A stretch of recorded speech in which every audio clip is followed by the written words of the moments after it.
Welcome to this tutorial on the selection sort algorithm. Today, we are going to learn about a simple yet fundamental sorting technique used in computer science. This method is often one of the first sorting algorithms taught because it is very intuitive. So, what exactly is selection sort? It is a comparison-based algorithm. The core idea is simple.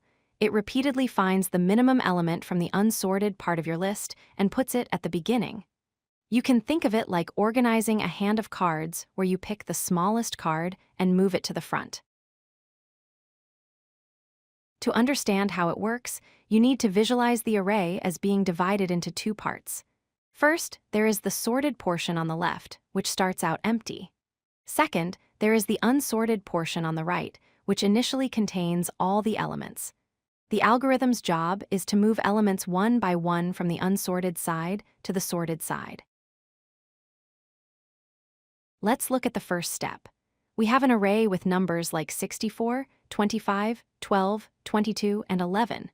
The algorithm scans through this entire list to identify the smallest number. It compares 64, then 25, and so on until it identifies 11 as the absolute minimum value in this list. Here is a clearer look at that scanning process. The algorithm checks index 0, then index 1, and continues all the way to index 4. It keeps track of the lowest number it has seen so far. By the end of the pass, it confirms that 11 is indeed the smallest. Once the minimum value 11 is found, we swap it with the first element of the unsorted portion. In this case, we swap 11 with 64. Now, 11 is in the first position.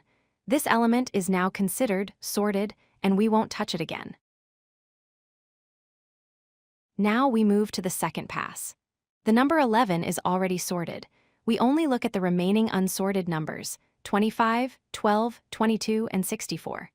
We scan this unsorted group, find that 12 is the new minimum, and swap it with 25, which is the first element of this unsorted group. We repeat the process for the third pass.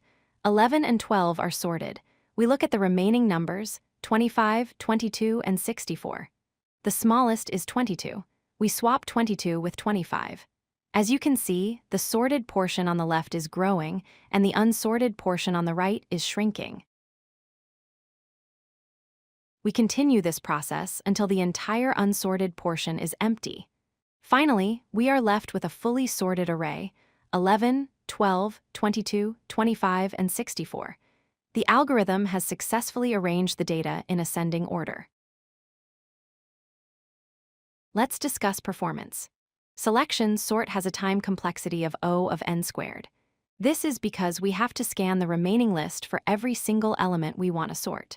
Whether the list is already sorted or completely reversed, the algorithm does the same amount of work. However, it has a space complexity of O of 1, meaning it is an in-place algorithm and requires very little extra computer memory. To summarize the pros and cons, selection sort is great because it is simple to understand and uses no extra memory. It also makes the minimum number of swaps possible. However, its major disadvantage is speed. It is very slow for large datasets compared to advanced algorithms like merge sort or quick sort. In conclusion, selection sort is a classic algorithm that builds a sorted list one element at a time. Remember it as the select minimum and swap technique. While it may not be the fastest for big data, it is an excellent starting point for learning algorithmic thinking. If you like this video, hit that like button and don't forget to subscribe. Visit codelucky.com for more such useful content.